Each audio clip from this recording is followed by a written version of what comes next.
Okay, so dear Dharma practitioners, be comfortable with yourself and relax your body and keep your back straight, neck head straight in one line and your right palm on your left. So gently close your eyes and bring attention to this bell sound. And while you're focusing to the sound, mentally relax your body, relax your mind and relax your breathing with your thoughts. So do nothing extra. Just follow the sound, please.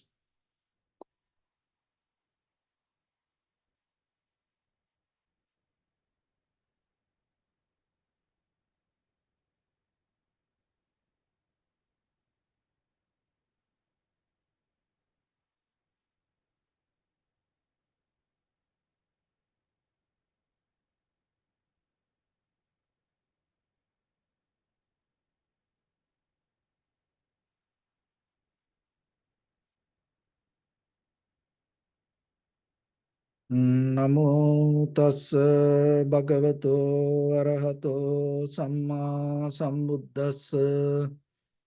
Namo tassa bhagavato arahato samma sambuddhassa. Namo tassa bhagavato arahato samma sambuddhassa. Homage to the Blessed One, the Exalted One, the fully enlightened One. So, dear Dhamma practitioners, before we start our practice session, as usual, we'll take few minutes to understand how this practice will help for us to develop our conventional understanding, and at the same time, how we can develop our inner wisdom. So, if we go back to the very basic, very fundamental of the world, there are 6 things around us: sight, sound, smell, taste, and physical perception in the body, and mental perceptions. So those are the 6 fundamentals that we gain to understand the world. So there are no any other things beyond these 6. And at the same time, with our eye, ear, nose, tongue, body, mind faculties, when we perceive these outside things, as a result of that perceiving, so that's very important to understand. As a result of perceiving, the consciousness arises. Otherwise, there is no something independently exist, something called consciousness. Because most of the time people try to understand about this consciousness separately from these 6 faculties. But according to the teachings of the Buddha, we recognize something as consciousness, but that consciousness also result of this all. And it also interdepending. It also has reason to arise like that. And it also change. So we have the consciousness, and that at the same time, this sight, sound, smell, taste, physical feelings, and the mental perception. In between this, what happens? with the in between the consciousness and this outside perception, in the middle of this, there is something else arise as a result of this both. So that's kind of like adding color or the flavor. It's kind of like a make up your life, design your life. So the perception and the consciousness. So in the middle of this, the thought process arising come as a result of dualistic mind. And this dualistic mind create certain thoughts. This is what we call moods. Moody, moods. And so just imagine when something you experience as very gloomy, sad, worry, it look like a sad mood. So the mood, all this mood, there are kind of more than 50, 60 names for the mood to explain. Sad, worry, fear, happiness, satisfaction, jealousy. So many mental conditions. This all belong to the mood. And sometimes if something good happens, you may have a happy mood. So these moods has power to transform us to certain level according to its character. Just imagine when you have a happy mood, you completely change.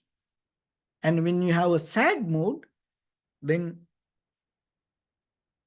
also everything change. So the mood it's not your choice sometimes. It comes as a result of this deeper body-mind connection and our habitual patterns and other things, the way we believe, the way we think about things, and beyond that all, the moods can arise without any reason. But there are reasons which we can't see. So whatever the sad, worry, disappointment, happy, when the moods arise, what happens? We hold it to it. We validate it. We clinging to it. We try to maintain it or we try to resist it. This both can happen. You can struggle with the moods to stay away from it, throw away from you. But at the same time, there are some moods that you can kind of like hold it to it, keep it. And we have a deeper connection with these moods. But if you look very carefully, when you practice meditation, you are capable to, without pushing or pulling, without resisting or grasping, you are capable to see these moods. This is why when you observe the inhalation, exhalation, you just see it. You recognize it. You don't interfere with it. So remember now your mental condition, when these moods arise, don't interfere with it. Just learn to observe it a little bit. See it, recognize it. And then you will see it's kind of like clouds. Sometimes clouds, it's just move away. Sometimes clouds hold for a moment. Like winter season, rainy season, sometimes cloud, it's going to happen 3-4 days. So your moods also can be like that, but still you have to remember. If you learn to observe and recognize, then you will see this mood slowly go away. But when these moods arise, sometimes we claim it as us, or we claim that moods as something real. But it is not like that. It's kind of like, just imagine that you have an idea about something, and then that idea generates certain kind of expectations, and when that expectations doesn't meet with the present moment of the conditions or the perception, the moods arise. But the idea about something that you have, not this present moment of thought that you have. So it's kind of like, if I bring an example, it's kind of like you have a product, and then regarding that product, you have kind of like an advertisement. So the advertisement, not the product. Even though it talk about the product, sometimes some advertisements are better than the real product. So then just imagine when you see the advertisement every day, in the very first day, sometimes you think, I don't want it. I don't use that things. But when the advertisement, if you start to see it every day, by the time you may going to hold it, you may going to get it. So same thing happens with the moods. When the moods arise, in that very moment, if you see it go away, then it's going to be okay. But when the moods keep happening again and again and again, sometimes you recognize these moods as the real situation, that what you keep thinking. And then you validate these moods. And then again and again and again, you're going to hold it to it. And then by the time you become it, that's why sometimes people say, she's very moody. You know? So then naturally you going to have a very grumpy, long face. Then by the time it's very difficult for you even to get out of it.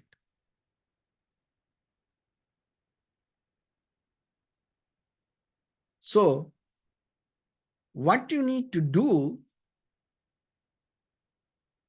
learn to observe.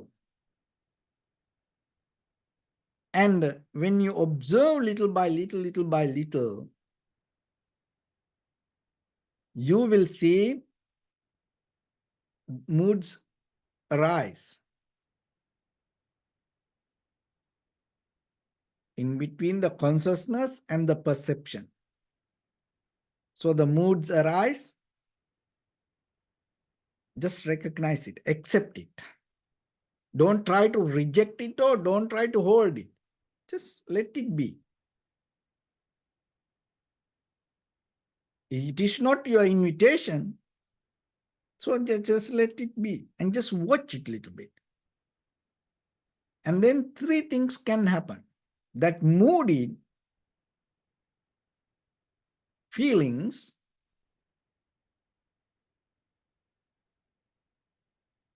can become more stronger.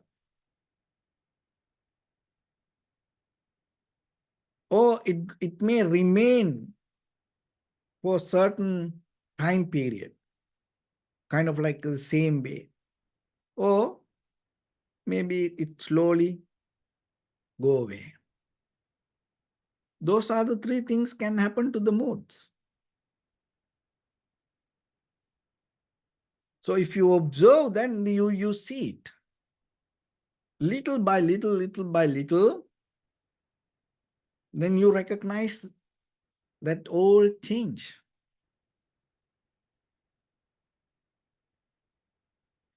And once you recognize that,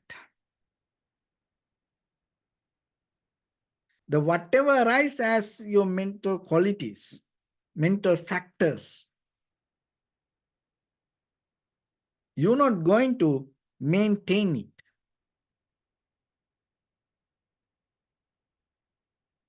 So that is where you can be mindful about the moods. Becoming mindful about the mood is very necessary, because that is where you can overcome it little by little. Then the moody nature can slowly disappear. Another thing is, especially this moody nature can arise when the situations have kind of like a boredom, loneliness, kind of like a restlessness, this when that situations come. Because we mostly think this kind of situations should not happen to us. We always try to push that things away. But always remember, you have to be familiar with, you have to be comfortable with your own boredom. That is very necessary. That's a very nature of mind. You have to learn to be lonely with yourself sometimes. And restlessness, that's a very behavior of our life. So if you try to push that things away, if you can't be with your own restlessness, if you can't handle your own loneliness, that is where we always try to do something, look forward to do something. Why? Because we can't handle it. We can't absorb that pressure. And then the turbulence happens, the boiling going to happen. Just imagine when the tornadoes happen, that everything destroy. But there are some planes. They are built to go into the tornadoes. And there are some vehicles like this live reporters. When everybody run away from the tornado, they go towards the tornado. So they are built to understand it and go into it and see it what it is. So in life also, when it's kind of like a boredom, loneliness, restlessness, fear, unsatisfaction, stress, anxiety, depression, this all can create some kind of tornadoes inside your mind.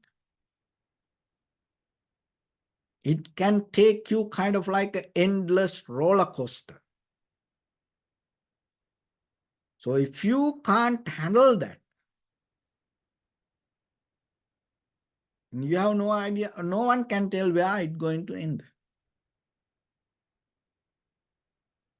So that's why once you know this, it is a part of your mind. It is a quality of your mind. Once you hear it, you're going to be okay about it. If you don't know it is a quality of mind, when it happens, what will happen? You try to always push it away. So that's why hearing this itself take you to another step forward than other people.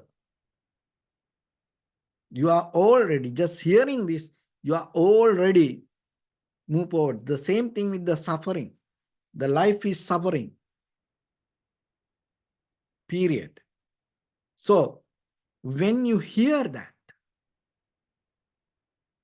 if somebody may be having a very luxurious life without knowing life is suffering,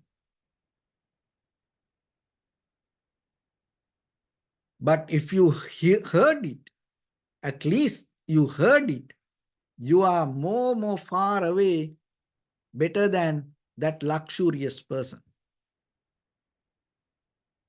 Because you know that.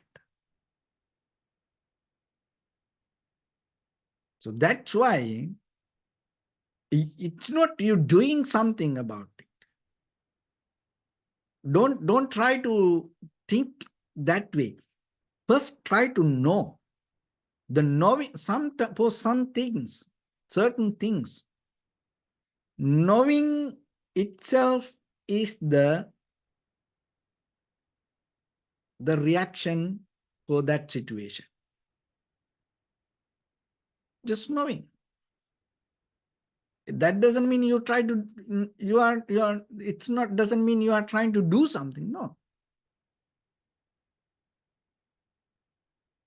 You may not going to do anything, but knowing itself is come to settle down, give the balance to you. Just imagine you are at home and it's very calm, quiet, and then suddenly there is a sound come.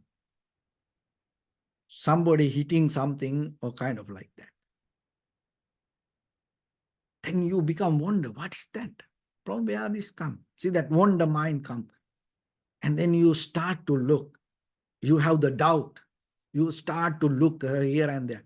And then you recognize there is a neighbor and work. That's it. And that knowing part allow you to be okay with it. So like that deeper, when it comes to the truth, this knowing part itself is the best result you can gain out of practice. It's not about something doing. Most of people think, oh, we have to do something. We have to do something. In life, if you look very carefully, see that the most very fundamental, the property of life is the breathing. The breathing happening, you don't do anything. You can't do anything. If you try to do something, you may get uncomfortable. So it's keep happening. You can't touch it. See, look at this eye. You can't touch it there. No. It's just let it happen. This ear, you can't put things inside. No, you don't touch it that much. Nose, you can't put things to inside. No, you don't disturb to that process. Let it be there. The tongue, even we brush the teeth, you have to be gentle. But no, you don't push too much. No. So let it be. Then let the process to happen. And the body, the same. And sometimes when the injury happen, and sometimes it's don't touch, rest it, rest. And as you know, after you heavy work, tired, you get good rest. The resting part is very necessary. The resting doesn't mean you start to do something. No, you settle down. See that there is a way in the mind also. This knowing skill allow you to settle down with everything. But in the conventional world, we have this attitude to always trying to do something.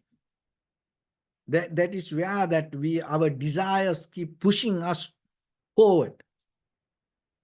Why? Because we can't just handle ourselves. We want to interfere, engage with something. So then always remember, the art of practice, one thing is just learn to see.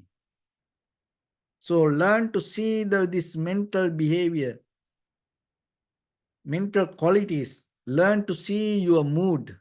Always, most of the time we have moods. So watch it yourself and see it. And sometimes you can laugh yourself how this mood effect for you. And then by the time it slowly will disappear like clouds. So be mindful about it. And then by the time you will see this mood, when it arises, is some kind of thoughts, kind of like a waving to it. Come, come, come. Come with me. Some kind of ideas, some kind of the way you think. Your self-centered viewpoint is the very invitation for the mood. But from the beginning, you can't see it. So once you know that you're not going to send that invitation to these unknown moods. So that is where you can keep the balance in between recognition and the perception. So once you have that, whatever the situation arises, you accept it, you become mindful about it, and you are not going to interfere with it. And then you recognize your own self-centered view, inviting, way, bringing this inside. But now you don't do it anymore, and then the mood's not going to be there. So that is another way that we come to tranquility state. But in the conventional world, society, culture, our personal life, even ourselves, we validate moods. We hold it to moods. We keep moods as a protection. We use moods as a shield. And sometimes we use mood to recover ourselves. We use the moods to hide ourselves. Don't do that anymore. Because maybe for a moment you do that, and then by the time maybe you invite for one mood to protect from a certain situation. But remember, once it comes, it's not going to just disappear, because you develop a habit. Once it comes, behind it, other moods start to come. So that's why Don't try to develop moods. Don't try to maintain moods. Don't try to validate moods. Observe, observe, and recognize. That's why, like actors, for them, it is very hard for them to attain into liberation or the Nibbana. Why? Because they can't recognize, and the dancers, singers, it is very difficult for them to attain to the tranquility state, or the develop a critical analytical mind, or the vipassana level of mind. Why? Because they can't keep their mind focused to something. It's always they bring the moods, they live with the moods. So that's why always remember yourself. If you look for tranquility state, and if you look for deeper critical analytical logical the awareness, one of the thing, get out of the moods. So with that, let's get into practice a little bit now. So your right palm on your left and neck head straight in one line, and be comfortable with your posture. So bring your attention to your body and scan head to toes yourself. And say Sopateva, or may I be well and happy, 3 times.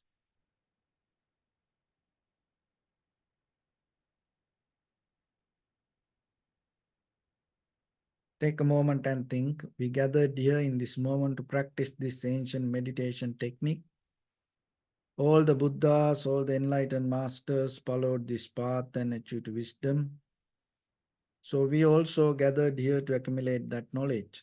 In this moment with this sitting, may my body become more comfortable, may my breath be more smooth, may no difficulties come to me, may all the success come to me.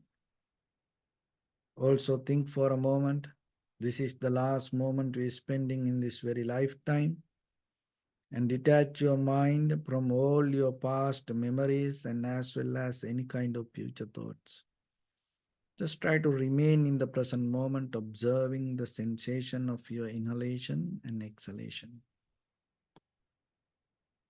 So in the beginning, deeply and gently, breathe in, breathe out 3 times and find the sensation, please.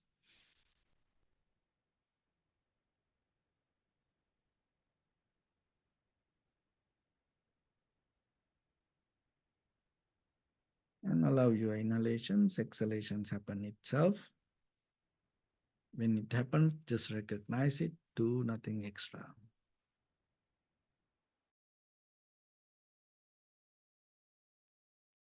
Bring your attention to your body, please. Observe your posture. We cultivate loving kindness and compassion in our heart and radiate it as a light through entire your compound, village, city, state, country, world, around this universe. Also as far as you can, through galaxies, other planets, stars. Reminding yourself like this. With clear intention, mentally repeat after me. May all living beings in this universe be well and happy.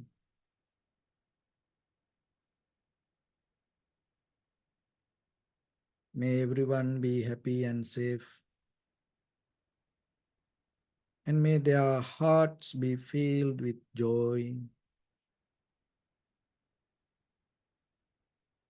May all living beings live in security and in peace. Beings who are frail or strong, tall or short, big or small, visible or not visible, near or far away, already born or yet to be born. May all of them dwell in perfect tranquility.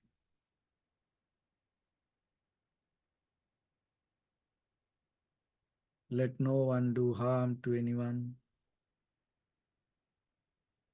Let no one put the life of anyone in danger. Let no one out of anger or ill will wish anyone any harm.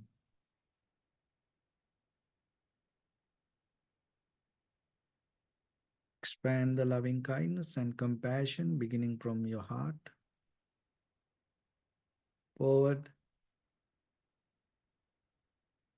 Visualize yourself and send it as a light.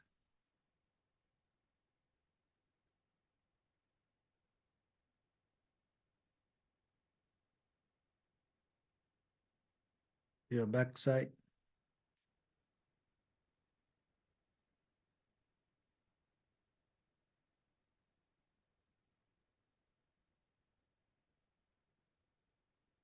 your left side,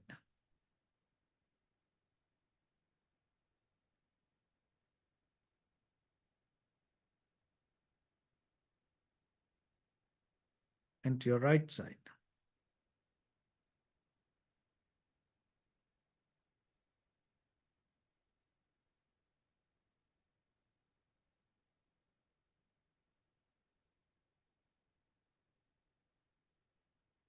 Downward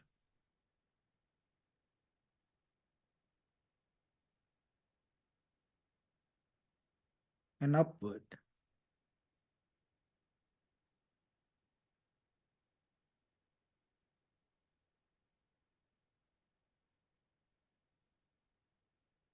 To all six directions at once, like the moon, the sun, spread the light, spread the energy without any condition, without any limitation, without any resistance or without any judgment. Let your heart to shine with the loving kindness and compassion from the bottom of it, with the maximum effort to the highest, wishing yourself, may all living beings in this universe be well and happy.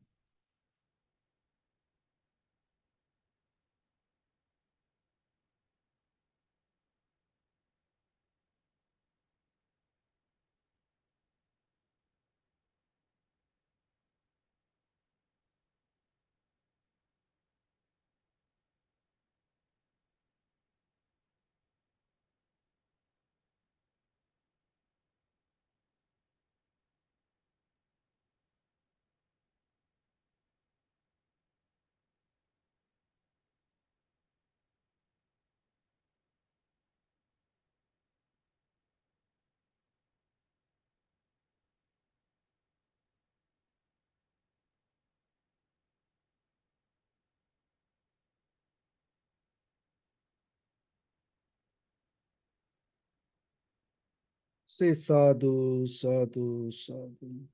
So first of all, we offer this practice to the great qualities of the Buddha, Dharma, and the Sangha. Also, by the power of this meritorious deed, may all of us attain to the supreme bliss of Nibbana. May all your guardian angels and deities will receive these merits and increase their longevity and protect all of you from any kind of planetary influences or any ill effects. Ettavata cha ammihi sampadam punya sampadam sabbe deva numodantu sabba sampatti siddhya sabbe bhuta numodantu sabba sampatti siddhya sabbe satta numodantu sabba sampatti siddhya Imaya dhamma nudhamma patipattiya buddhang pujemi dhammang pujemi sanghang pujemi Addhaya patipatiya jati jara vyadi maranam ha paribunjisami. Idamme punya kammang asavakkaya vahang hotu sabba dukkha pamunchatu. Bless you.